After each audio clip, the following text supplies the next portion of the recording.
founded. Sweet. Nice. Okay. Go ahead, Stace. Okay. Hey nerds. Excuse me while I try not to fangirl out, which I've already been doing, but we have an extra special guest today. We are joined by the amazing Jennifer L. Armentrout. She's a New York Times best-selling author. She has so many great books under her belt. As you know, we're covering From Blood and Ash for our book of the month this month. And she is also the founder owner of ApollyCon, which is an annual event with hundreds of authors in attendance. She's also known for her Wicked series, which was turned into a movie on Passion Flicks. So exciting. We were talking about Passion Flicks last episode. Mhm. And her Luck series and the Flesh and Fire and many more. Welcome. Welcome. Welcome. Thank you guys so much for having me. We're so excited.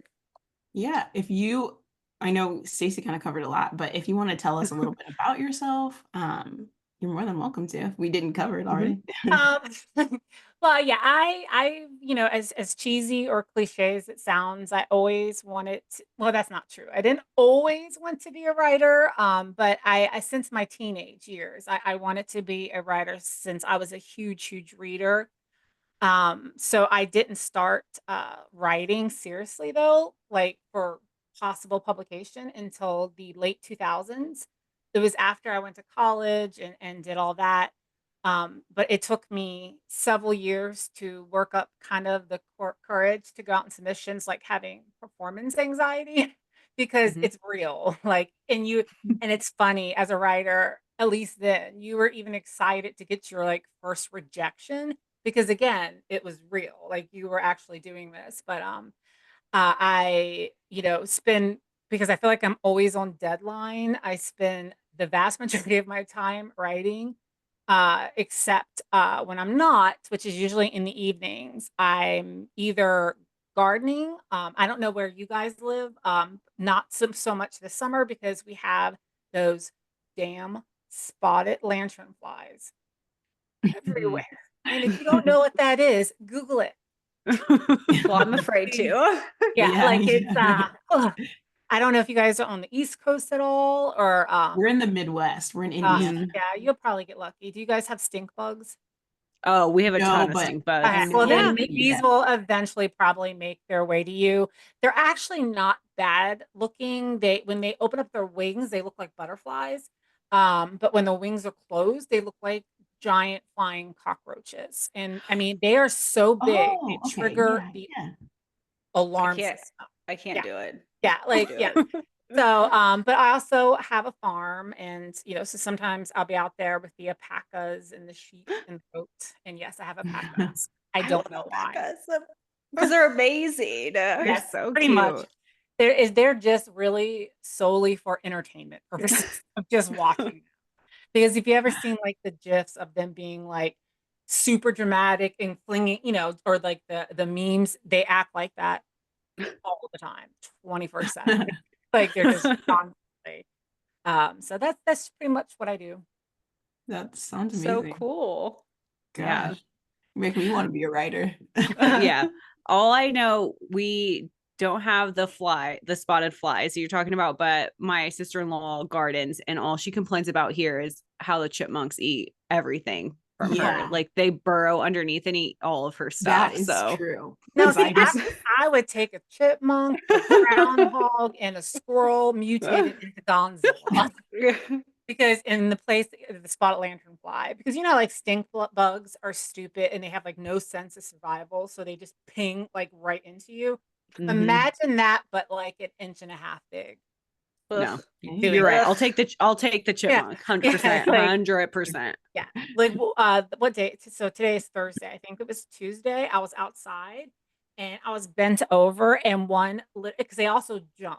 They fly, and one jumped down the front of my shirt.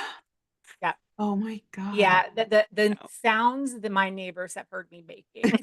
Burn all your clothes. Yeah, of just me screaming. In the backyard quite frequently. Oh my god. Yeah. I would do that too. Oh my god. Okay, so what was like your biggest inspiration? I know you said you kind of were hesitant to start, but was there like a specific book or series that like inspired you to start writing, or that you Yeah. like love? Yeah, and it's actually it goes back to when I realized I wanted to be like an author. I grew up very, very, very poor. And so during the summer, like my mom would take us to like the public library because it was air conditioned and Mhm. you have to be quiet in the library.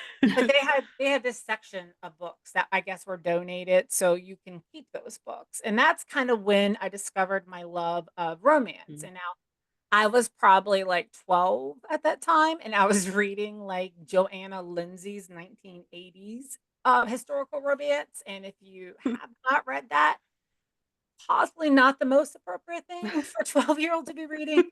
But it started my love. And so that's when I really started getting into reading. And the first author that I read that I remember getting so emotional and getting so upset, and also at the same time being like, I know this isn't real. Why am I so affected by this?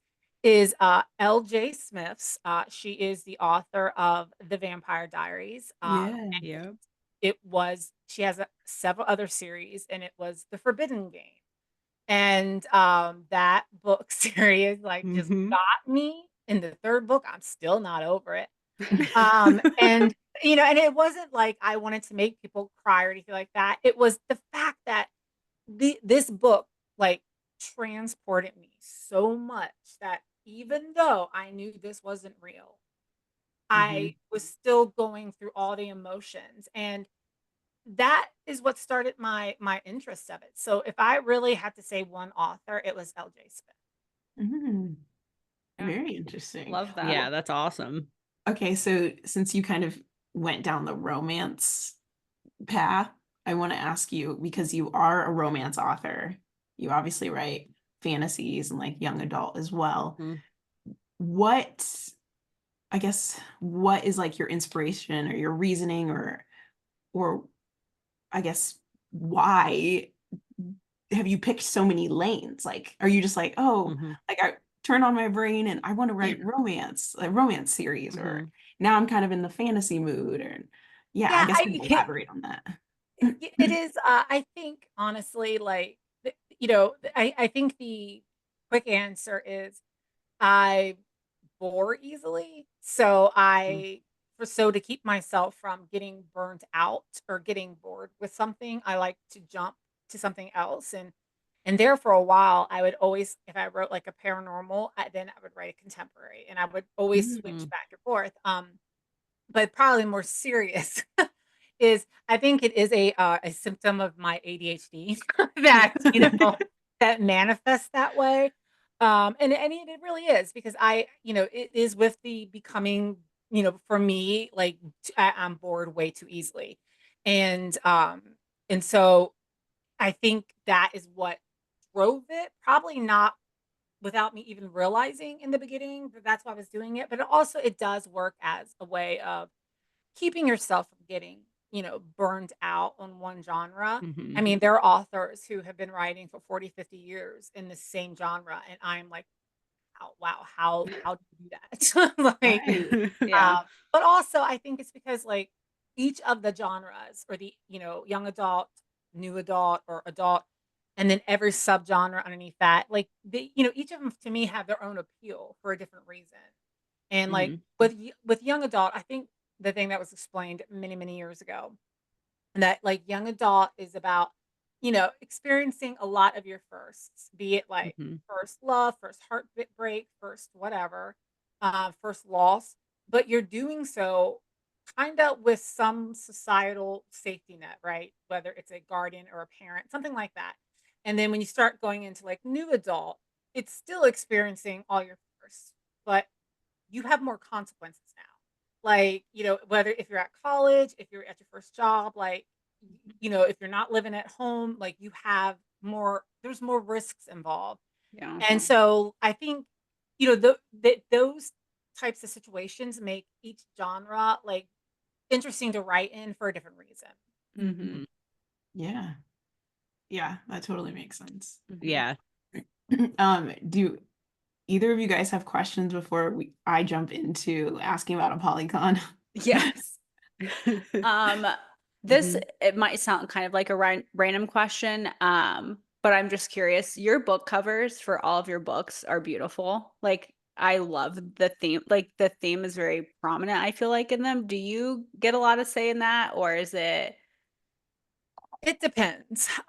So some publishers will tell you, like, they'll ask you to send them cover comps, right? Mhm. Like, hey, what type of cover do you like? And then you send it to them, and then you get a mock up, and it's literally the exact opposite of what, yeah. And then you're kind of like, why did you even ask me? Like, y'all just wasted our time here. So some publishers like that. Other publishers do allow you to be way more involved in it. I mean, and then on the opposite side, I've had books be recovered and I didn't even see the cover until it went live on Amazon, Whoa. nor did I know it was being recovered until that happened. And usually that happens with a lot of the older series, like someone just forgets to let the author know that it. Oh. But then, like, for example, the Blood and Ash series, like, I was allowed to have a lot of input on, like, what I wanted, and the cover Mhm. designer, Hang Lee, she's done all of them. It's amazing because, like, Mhm. it'll go through the publisher, and then she'll send, like, usually about, I wanna say 8 mock-ups, and there'll be, like, 4 where there's these little minor differences, but once you notice those differences, it changes everything, and then there's 4 that's completely different, but still amazing, like, and then you're like, "Oh, man, can we save this cover for another book?" Um, but, yeah, so I've been able to have some books to have, say over it, and then other times it's more like, "Yeah, we're gonna ask your opinion, but we're Mhm. probably not gonna listen." Well, the Blood and Ash is my favorite of like all of the book covers. It's so beautiful. Oh, yeah, So, I love those book covers, and I just, mhm. yeah, it's the theme. I think, Yeah. it's Mhm. hard when you have a book series that runs that long and then has a secondary series, to continue finding new ways for it Mhm. that book to stand out, and I mean, she does an amazing job with Mhm. it. It's good. Okay, so for ApollyCon, how did you, I guess, really come up with it? Like, Yeah. what was the inspiration? And I guess the follow-up is like, how hard is it to how hard Do you is it have 10 years? No. No, to create it? so how I came up with it is kind of funny. So we're coming up on our 10th year of doing PolyCon. Wow. And 10 years ago, I had a book coming out, The Return, and I did not like most authors. I didn't want to do a signing by myself. Like, it is doing Mhm. signings by yourself. It does not matter like where you are in your career. You're going to always at one point and multiple times you're going to have that signing where you're just sitting there twiddling your thumbs and being like, nobody look at me. Like, and so I needed to do a release thing for it, and I was kinda like, "Okay, so there's a potential of me being miserable at it, why not make people I know be miserable along with me?" Exactly. Yes. So at that time, there were a lot of huge conventions that are no longer happening. There was the RT book convention, which would have like 4 to 5,000 attendees, and that's big for the book world. Mhm. There was BA, Book Expo of America. There was a ton more. And so one of my friends that I'd met through, she was a blogger and she had started doing like little like events. And she'd asked like, oh, why don't we just do then a book signing? And, like, but do a little bit different, like do a signing in the morning and then later that night do like a character themed, costume themed after party. So when it first started, it was about 50 authors, I want to say, and almost all of them I'd met. Like I knew at some point, like we weren't super close, but I've met them, Mhm. because like there back then there was only these certain ones, these certain events, right? And for someone who's never ran an event before, was reaching out to you for an event, you would be a little bit like, what kind of mess is this going to be? Like, and so I kind of Yeah. stuck with people I knew. And then it just started to, we started to grow it every year. And I'll say about the third year, I knew that I wanted it to be more of a convention style, where you had panels, it was multiple days, but I also knew that, that's not my full-time job. The people that I have working on it that I do pay, them to do it. That's not their full-time job. So I wanted to slowly grow a polycon each year. Like, each year adding a little bit more authors, adding a little bit more attendees, adding a little bit more programming. And so that's kind of how I've grown it. In terms of how hard it is, it is, I mean, it's not easy. I mean, the thing is that it is so, like, once the event gets there, and sometimes it is more stressful once the event happens, but also keep in mind, I pay people to do this event. I'm not dealing with most of the stuff. Like, It's not you behind the yeah, computer. yeah. So I mean, Dude. but when I'm dealing with it, that means something's it's something really important or something's gone sideways. And every year something is going to go sideways. It's just any event that you run. And so, but I'm not the one who's dealing with the day to day or the month to month setup of it. This year I ended up increasing the team by I ended up creating a back end team that will handle things behind the scenes at the event, and then brought in more people as staff, because as you get bigger, it's like you do need, it's like every year you learn, oh, okay, we need this over here, we need that over there. And but I mean, it's a lot. Like, I mean, just in the, let's just say, the programming alone, like, right this year, Vanetta, she's handling like special events and programming. And I mean, that takes actual months to sit down and do, because you're having to schedule the entire event, and then things are going to change. And that one little change just knocked that entire schedule off. So Wow. you have that, you have the volunteers, and I've always said this, like, it doesn't matter like how organized or how good your event is. If you don't have good volunteers, you're going to have a terrible event. And if you don't have good volunteers, it's likely on yourself that you don't.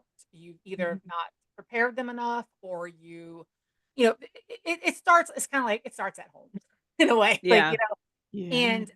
and that, I mean, we have just been so lucky with the volunteers that we've had that have been there since 2015, have come, and everybody who actually works for ApollyCon, they started off as reviewers and volunteers, and they now run the event. So Wow. I mean, it's and I think it's good to have them, because they're readers. At the end of the day, they are not authors. They Yeah. love books, they love the community, and they're going to care about it more than anybody else is going to. So Yeah.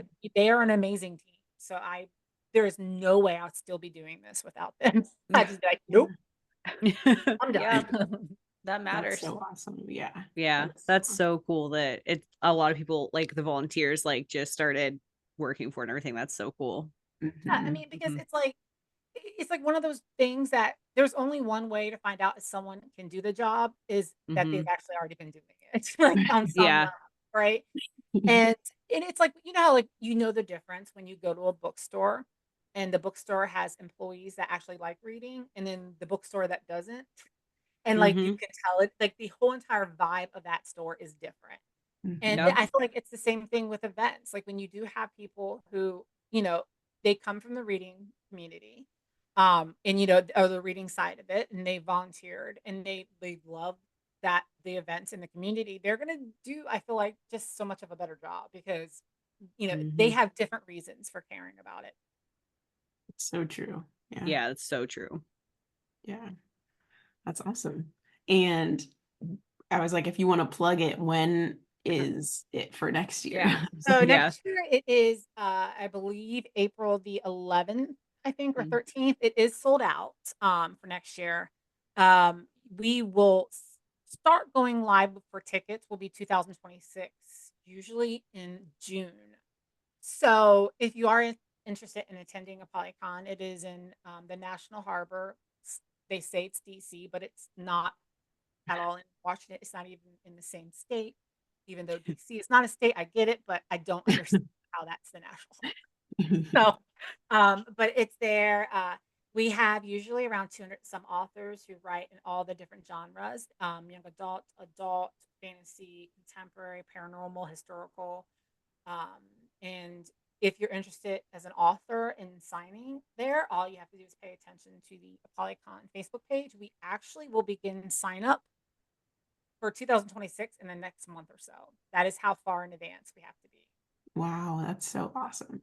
I So just put it yeah. in my calendar for June to look for tickets for Yeah. 2026. And it is. We're that's what going. I We're gonna I see tagged us you guys there. in it on the invite, so we will be looking out for it. I Yep, it think already ticket- popped up. I think ticket sales are like the most stressful day because we Yeah. just know, it's just it's ticket sales. And Yeah. unfortunately, like we don't want to go with Ticketmaster. And even if Yeah. we did, Mhm. they're not going to be any better. It's like there's Yeah. still going to be glitches. There's still, all Right. that. But yeah, that's always the most stressful is ticket sales.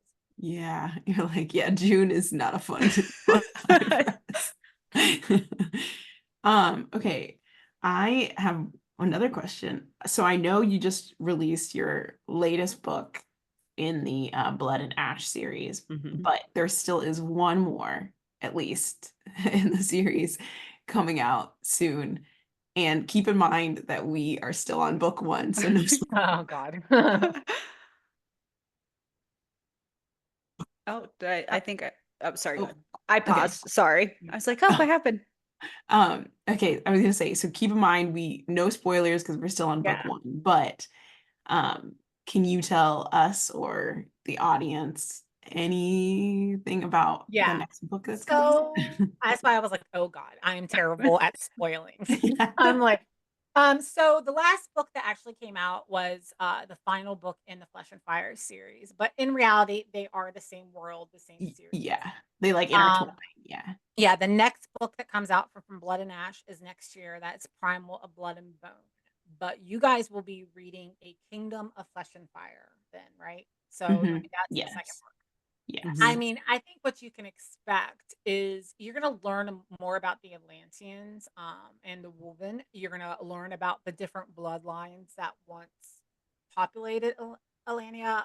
You're going to actually get to go there. So they'll be making their way there. Okay. You're Okay. also going to see a lot more of what the Ascendant is really like. Ooh. Yeah, Oh, okay. I think Like that through their eyes? well, no, well, more so of um what their true nature is. Ooh. Like, because you and from Blood and Ash, like you're seeing the ascendant from Poppy's point of view, Mhm. right? Yeah. And she hasn't really been exposed to how some of them truly act. And you're gonna start seeing like what many of them are capable of. And Okay. so you're gonna meet some new types of them. And I know for a lot of readers, I've always heard like The Kingdom and The Crown, I feel like is always their favorite of the series because you still have a lot of the push and pull between Cass and Poppy. Mhm. And that nonsense between those two. So I mean, um, but yeah, there's a lot in that book. It's a very big book. Okay. Nice. We like big books. I was gonna say we love big bugs. I just have to tell you, when I started Blood and Ash, it just She like hated the name Poppy. I want to tell you. I love it now. I have to tell you, I don't know if I've so quickly loved like a world and like characters so quickly. It's just like automatically I was like, I'm here for this book. Mhm. I love it so much already. It's so well written. I just love it. I just have Well, to tell I you just that. like that each chapter is like so engaging. Like each Yes. chapter is a cliffhanger. I'm like, I know.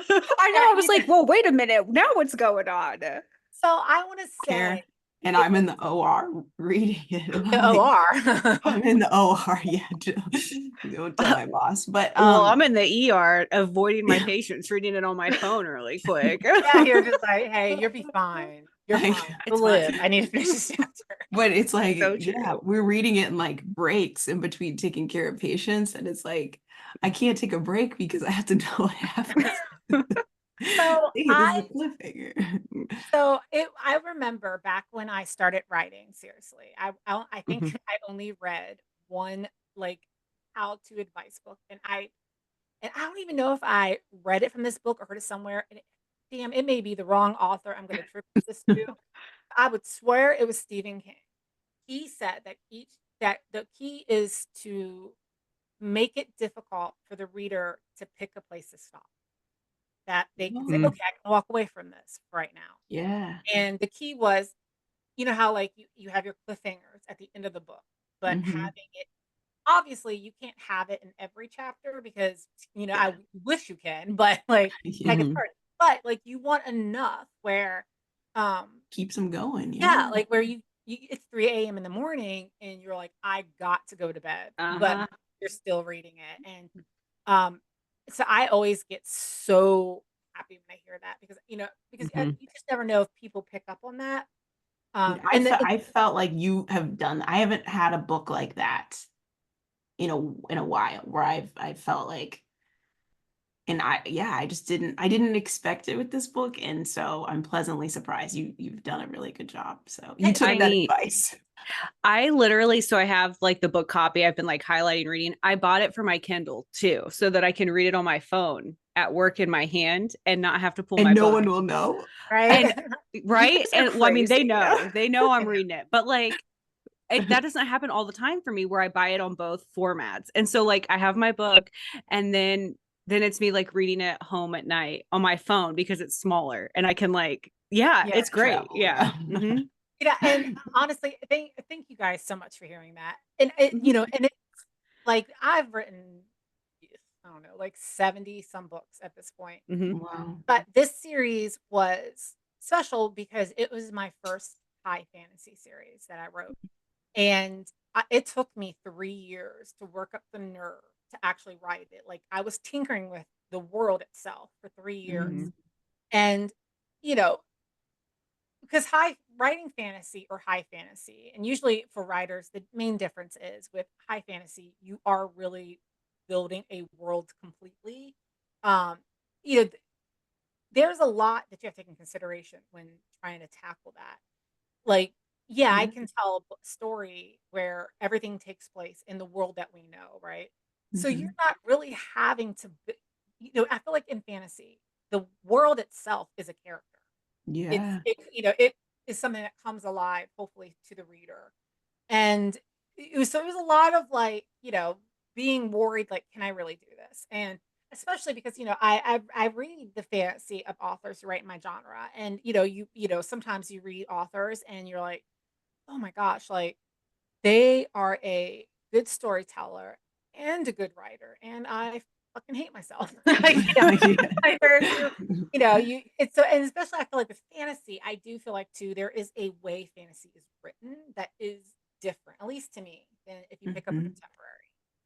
To me, it Yeah. reminds me it's very similar to historical books. Is and from what I can compare it to, there is a different prose. Just a Yeah. different vibe, and so I'm always ecstatic when I hear people say that because it took me 3 years to write that book. So Well, it's amazing. Yeah. It's Do you, amazing. okay, this question just popped up, but do you ever at like a polycon or I guess maybe on the street, I don't know, see people dressed up as your characters? Does that ever happen or no? it happens definitely at book events. So Yeah. like Hmm.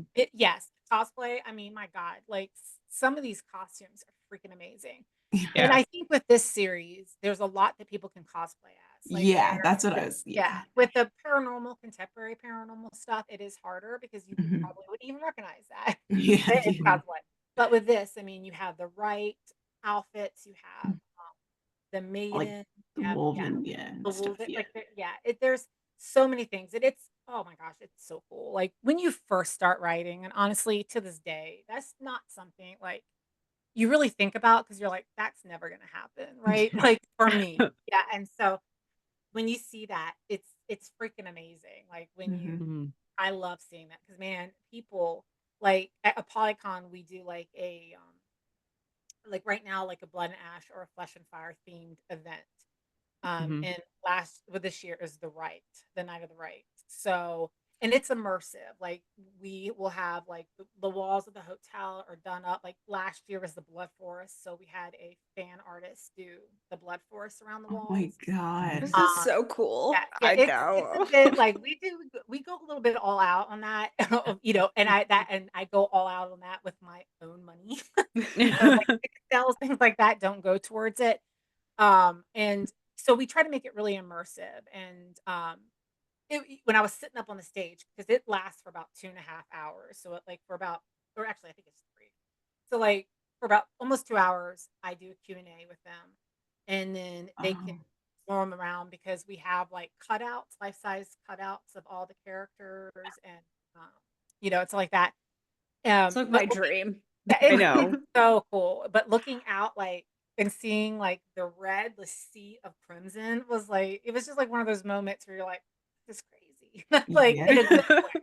You were Yeah. probably, it was like an out of body experience. I'm Oh, sure. yeah. You're just It like, is. Like it really is. And next year, oh well, yeah, next year is the coronation, which is from Flesh and Fire. And the different thing about that is that has most of the so you guys would not have met the Draken yet. So they are in the it's not really a spoiler, but Yeah. there are dragons that will show up. And ooh. so we had to get fan art of the dragons. And dragons are not easy to draw, we've Mhm. learned.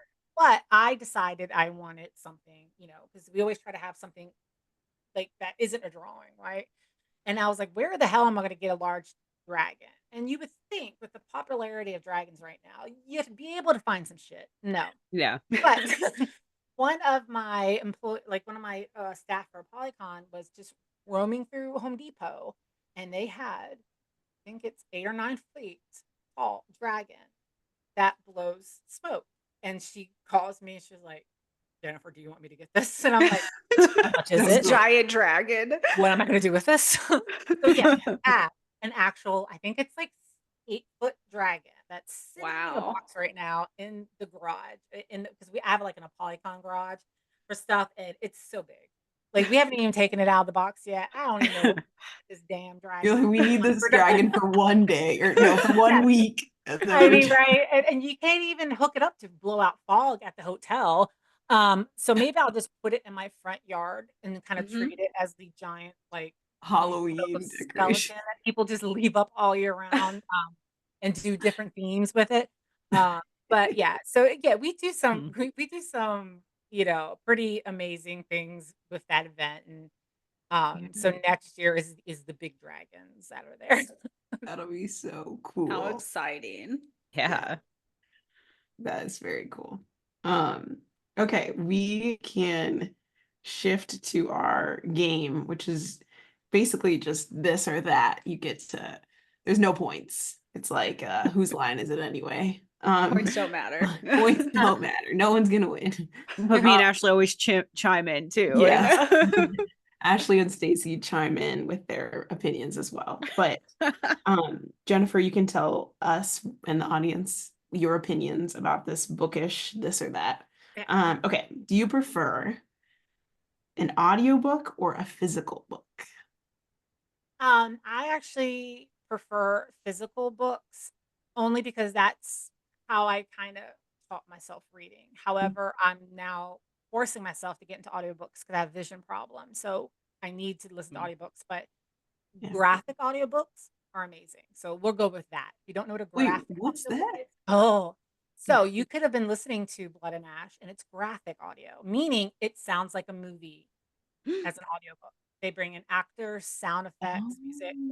Oh, So I know Sarah J. Maas's series has gone Mhm. through it. okay, okay. I don't know Yeah. if Fourth Wing is out yet with it. But a whole bunch have had it. So look up graphic audio.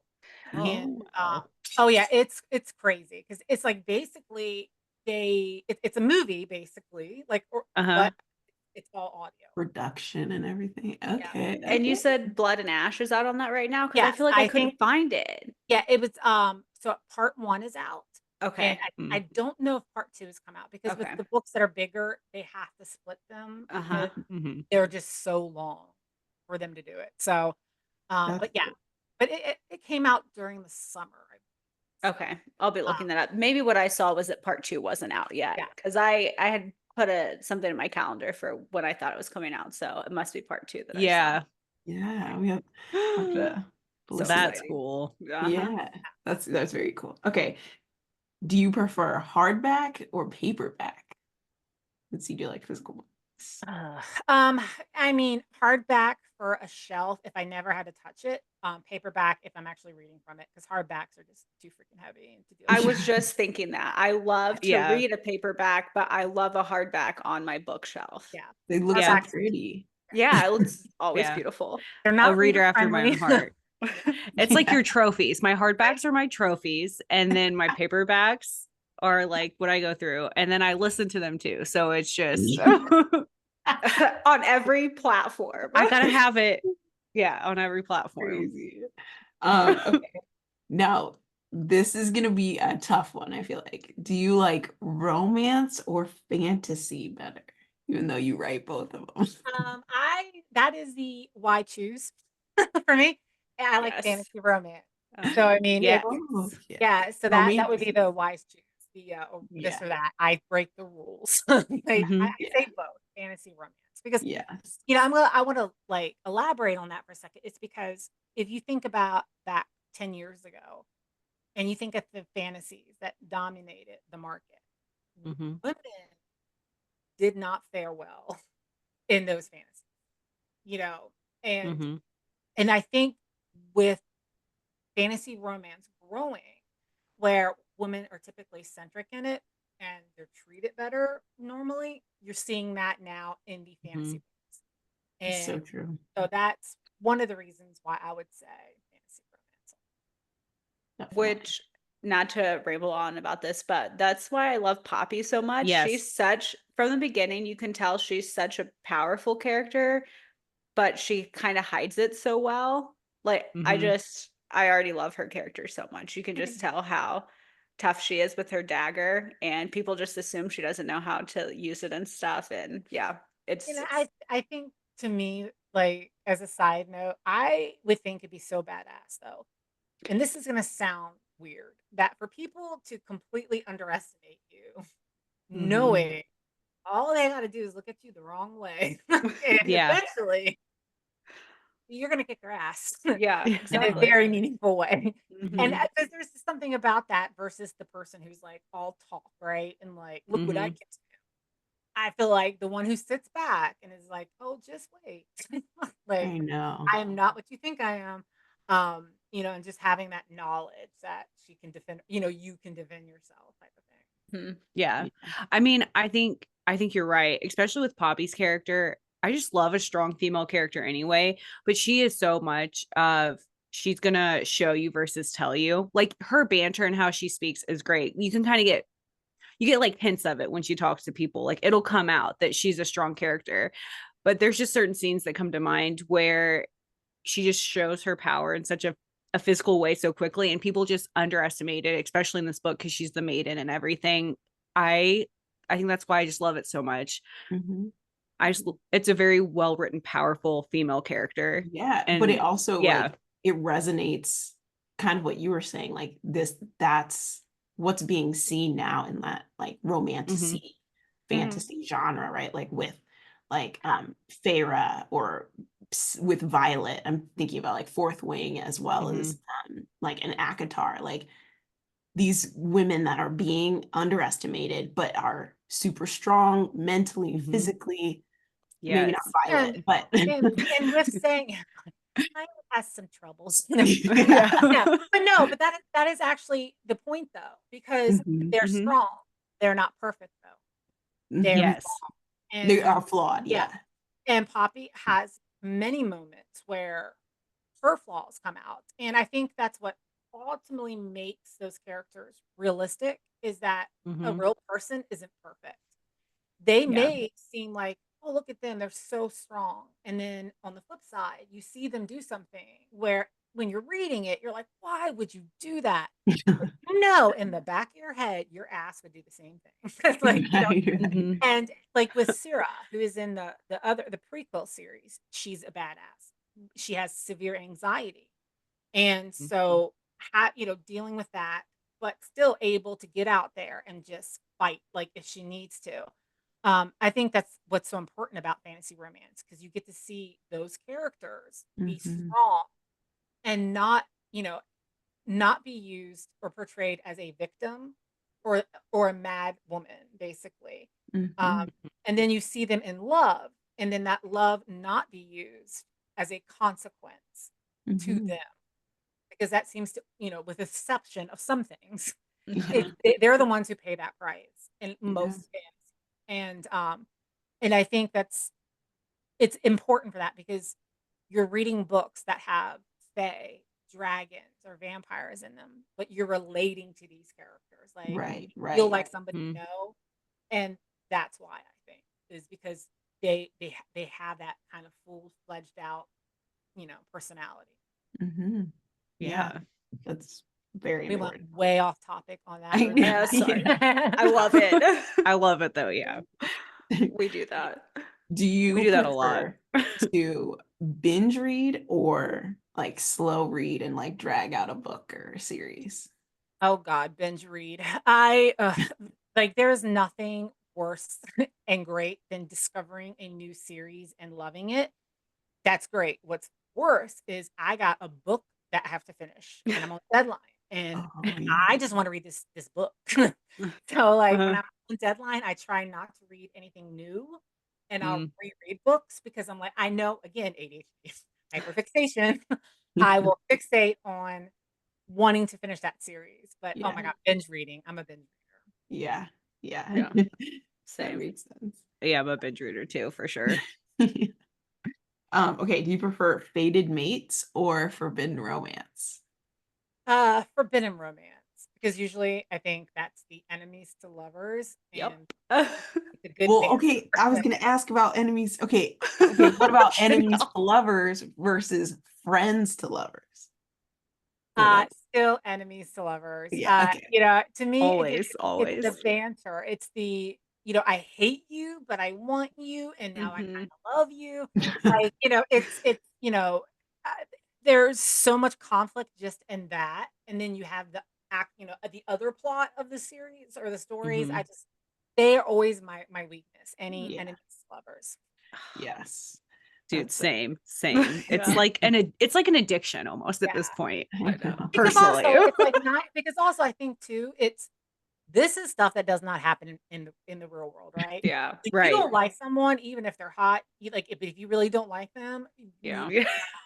like It's not us happening. super drunk. Like you're just gonna be like, no, Yeah. not happening. No. Mhm. So there's also that big suspension of being able to completely let go of, okay, in the real world, this would not be happening. Yeah.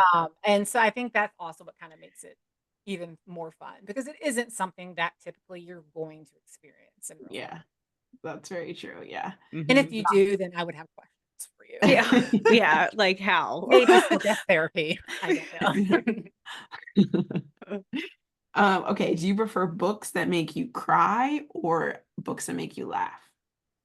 I would say probably books that make me laugh because there's only been a handful of books that have actually made me cry. Um, and no, and it doesn't mean I don't think they're really sad, but I think books that make me laugh also are just more surprising to actually to actually laugh out loud when you're reading Mhm. something. I think is such an amazing experience because that's not something happens all the time. Yeah. And so I think when a book actually makes me laugh, and like the one that I can always think of, it's a contemporary romance, Alice Clayton Wallbanger.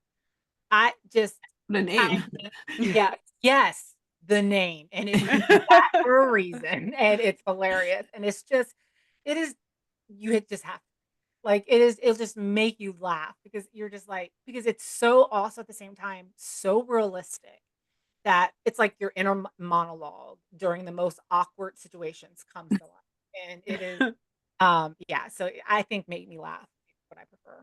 Okay, yeah. Yeah. Okay. Do you prefer writing in the morning or at night? Oh, you already said this, right? You don't write at night. Yeah, but I mean, I start in the morning, but my ass really is not writing until, like, afternoon. I'm sitting at my computer, I don't know what I've been doing the whole time, but I would say late morning, early afternoon is kind of when I really hit like a good pace of writing. Mhm. Okay, do you prefer the hero or the villain? What if the hero is the villain? Like, Oh, I mean, like, so change it up. yeah, if the hero and the villain are the same, I prefer that because that's Yes, like, I I mean, love it. like an anti-hero, but Yeah. not like an unredeemable, complete trash villain. Then Yeah. no. Mhm. But yeah, but honestly, I find villains sometimes to be more interesting to write because Yeah. Mhm. have to give them motivation. And Mhm. my goal with a Mhm. villain is always to at least make you feel bad for them. Yeah. Because in the real world, people aren't born evil. They're not Yeah. born bad. And Mhm. they're usually made that way. Does Mhm. that mean they're not responsible? No. But, like they're not just caricatures of the evil person. So Yeah, I find them the most interesting to write. yeah, definitely complex. There's just Okay. something about like the villain character who's like the anti-hero who has all these flaws but would like literally burn down the whole world for you on top of it. Like again, when is that going to happen in real life? It won't. But like Right? And then if I'm they going to read this would, book. again, Yeah. Again. Therapy. maybe a problem. And I Yeah. say Yeah. that that's what I went to college for, is psychology, worked in mental field, say it from a place of experience. Not good in real life. Yeah. But no, I mean, it's like Hawk's character. Yeah. Mhm. He, you know, like if you like, I will say one of my favorite things in that series will always be the first chapter of A Kingdom of Flesh and Fire.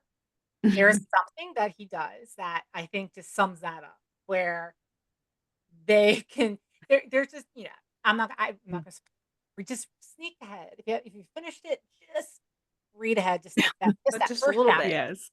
like, Okay. teaches you all you need to know about me. Okay. Okay. Um, how about, do you like plot-driven books or character-driven books? Um, I think honestly for me, it's character driven. I Mhm. think actually keeps my attention more, but man, I really suck at this game. I would say books that are both plot and character driven. Yeah, like a Like a good, balance. Yeah, yeah, because I yeah. feel like, especially when you're in fantasy, they usually are both, or one book may be more character driven while another is more plot driven. Um, Yeah. but yeah, I think character driven ones, I don't know, they stick with you more because Mhm. they're just deeper, like Yeah. getting into those Mhm. characters. You're not bad at this game. This is supposed to like open up, so we're Yeah. so Well, sorry. I just keep not We choosing one. love it. I feel like I'm like, Both. I'm changing Both. this. Yeah. Both. We didn't tell you there's a third option, both. Okay, do you prefer reading, or I guess writing, in silence or with music? Mm. Usually it depends. Like, but always I have to have sound on in the background. So sometimes I'm Okay. listening to music, or other times it's just the TV. I Mm. cannot write in complete silence. It just With- ain't gonna Yeah, just cannot be happen. a complete Yeah, not gonna happen. set. Okay, last one. Dog ear or bookmarks for your books? Oh, I'm terrible. I don't. I have no respect for books. I'm just no. You should no. Like when I hate admit that. Like when some of my friends who are in the reading world, and they'll just see me throw one of my books somewhere because and they're Mhm. just like, oh my god. I'm like, it'll be okay. It's It'll fine. be okay. Yeah, I'm not one of those people that get like really upset with the Mhm. condition of a book. When I you break the spine, Oh you're god, not. oh my god, that reminds me. At a ApollyCon, um, someone had handed me a special edition to be signed. And special editions, as you know, since you rebind books, Mhm. they're a little bit more delicate sometimes, especially Yeah. because, if they have a lot of stuff going on with them. Um, and I think just because the way the special editions are made, um, and I don't think this book had really been opened. Oh no. It was So that special. yeah, so me, I take the book oh, now the person did not hear it. I heard it. I was like, I heard the spine, like get to know that sound. Oh, And no. it's not bad. Like nothing happened to it. Um, but I just remember it was just one of those moments where I was just like, it was like I felt like everything went pin silent. And I was like, They heard the crack. right. So I was like, and then I Mhm. turned it over to check because usually if you really truly crack the spine, you'll notice like Yeah. on the spine of the book. But it sounded like so that's why I was like, I need to be a little bit more gentle when handling these books. But That's why I then, always have more than one cop. Like my paperbacks, as if they're not a special edition, like they're in my backpack. The cover's getting bent. I'm like highlighting in it, and then and then I And I always feel have like the another. special editions, like they're Yeah, really like you don't ever really open them. I feel like. I mean, you yeah, do when you see all the pretty stuff in them, but yeah, then like they go up on shelves and like you yeah. yeah. open like, Mm-hmm. so those I'm usually a little bit more gentler with. I just wasn't expecting it to do that, and because literally I wasn't like willy nilly just ripping it open, and I just Mm-hmm. opened it like a normal person. I felt. That's what But yeah, people are gonna get from this episode. They're gonna be like, "We're it's not bringing terrible. our special editions to our side." Or just be like, just remind me, don't like just rip it open. Okay, we are all wrapped up. We can do some kudos and say goodbye. Thank you. That Yeah, was a good game. Yeah. You yeah. won. That was You You won. Thank you guys so much for having me. yeah, it's been fun. Stacy, do you want to start off the yeah. kudos and then Okay. Ashley? Okay. Well, my kudos this week is for Poppy. So really for you. I've just, you know, Ashley and Chanel, I talk about it all the time, but I recently went back to work probably like 3 weeks ago. I had a baby. And so like, Yes. thanks. So it's been a little tough and I'm always reading something, but I will say it's been a while since like I've started something like I said and had it on multiple platforms to like try to read it. So just thank you so much for writing because I am a character driven person. And so I'm obsessed with the characters in this book, even like the smaller side characters right now. Like, so thank you so much for being on. And thank you so much for just coming up with these characters. Like, they're so enjoyable and all the different emotions when reading it. So it's been great this week for me. Mm-hmm. Yeah. My turn. Did I go? Yeah. Chanel? I wanted to, my kudos is for you, Jennifer. Thank you so much for taking time out of your schedule to hang out with us. We appreciate it so much. And I'm just so obsessed with your book, and I cannot wait to like dive into this whole series and the other series from it. So I'm just so excited. Thank you. Thank you so much. I'm gonna be original and say the exact same thing. Thank you for coming on and chatting with us. Yeah, I'm just like I already said, I'm really enjoying reading this series. Like, yeah, one of my good friends, Allison, had recommended it to me, and she was like, "You have to read it. It's so good." And so when Stacy picked it for our book of the month, I was like, "Oh yeah!" Like, I was excited, and yeah, it was just very surprising. Like, not that I didn't think it was gonna be good. I was just like, it was like I said, a pleasant surprise to just be able Mm-hmm. to dive into a book that really catches my attention. So, because I read a lot of fantasy. Yeah. Yeah. So Well, and I yeah, feel like when you read a lot of fantasy, it's like any genre, right? They all start to blend together because it does. they all have the same tropes, Mm-hmm. the Yeah. fundamentals of writing. So Yeah. yeah, And then you start making comparisons yeah, and stuff, and so like I said, it was just a pleasant surprise. I was like, wow, like, yeah, this is good. So and yeah. like I said again, thank you for chatting with us. And you will see us at ApollyCon Oh, Yeah. in a yeah. couple of Yeah, it's years. in my phone and the calendar. We will be Literally, waiting. it dinged that Ashley put it in because it's linked to ours. And I was like, oh, she really did it right now, like on this interview. Yeah, yeah. It's just like you follow like the ApollyCon social media will announce when the ticket dates, but I'll Mm. when we get done, I'll talk to you about something else. Okay. Perfect. Thank you. Thank you. Thank you. If you have any kudos, um, Yes, I want to say, sticking with the theme, I want to thank you guys for taking your time, especially since, I know you guys have been busy with work, babies, readings, life in general, and Mm. yeah. taking time out to do this. As I've been talking to you, at least two of you, I could tell it went from daytime to nighttime. Yeah, I yeah. did like the sun just went away. Yeah. On. So thank you guys so much. Yeah, thank Thank you. you. Thank you. And thank you to everyone listening. Obviously check out Jennifer's awesome books. And we are reading From Blood and Ash this month. So come check out our episode next week where we dissect that book. Thank you guys. Yep. Thanks, guys. Be safe this week and make sure you read what you like.